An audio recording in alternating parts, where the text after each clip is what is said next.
Bipoláris zavarban szenvedsz? Vagy ismersz valakit, akinek segíthetsz ezzel a bizonsággal? Tény az, hogy bipolárisként, hogyha megvan az életünkben két fontos dolog, a lelkirend és az orvosi siker, akkor minden adott arra, hogy egy tünetmentes életet éljünk. Arról az esetről beszélek, ami velem is történt.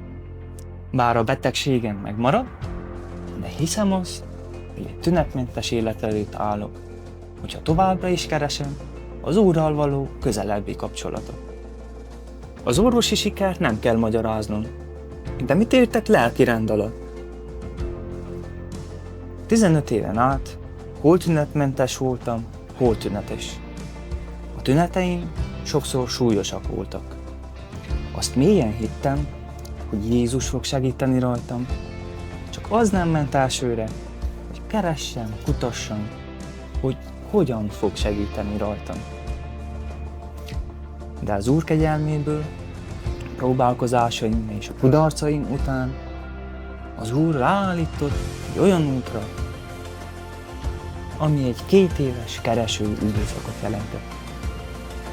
Folyamatosan kerestem, hogy mit mutat meg az Úr, miben kell változnom. Miután a lelkemig hatoltak a legjobb barátom szavai, az, hogy a legnagyobb balgaság ugyanazt tenni, és mást várni. Tehát cselekedni kell. Minden nap tenni azokat a lépéseket, amire az Úr hív, azon az úton, amire ő ráállított.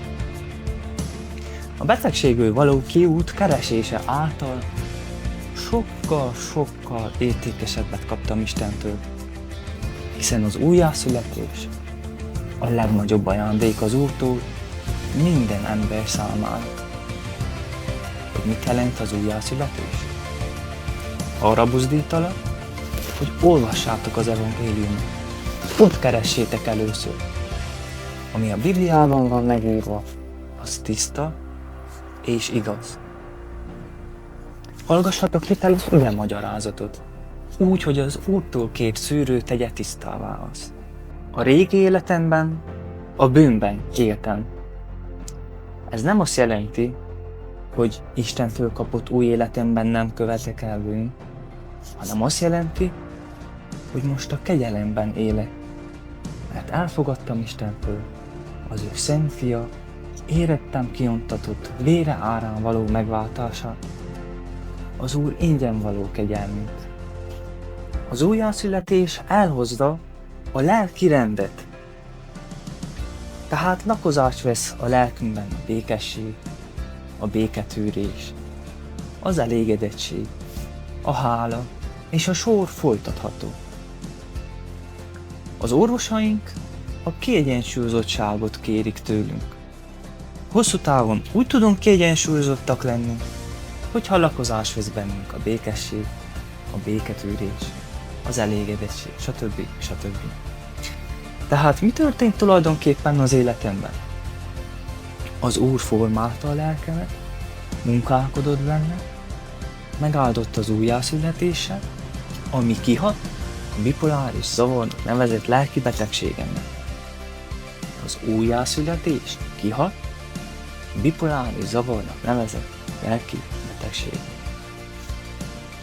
Mert a betegségem ereje nagyon meggyengül.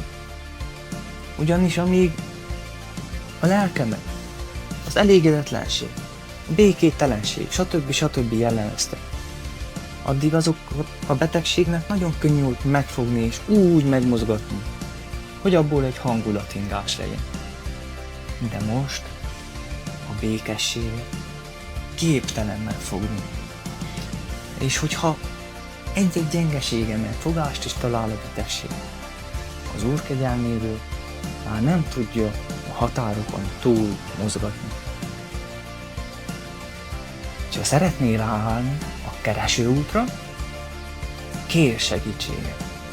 Elsősorban Istentől és a környezetedben lévő szeretettel teli személyektől, akikben jó okod van megbízni. Nélkülük nekem sem ment volna. Parajdi József a nevem, hogyha részletek után érdeklődsz, a leírásban megtalálod a profilom.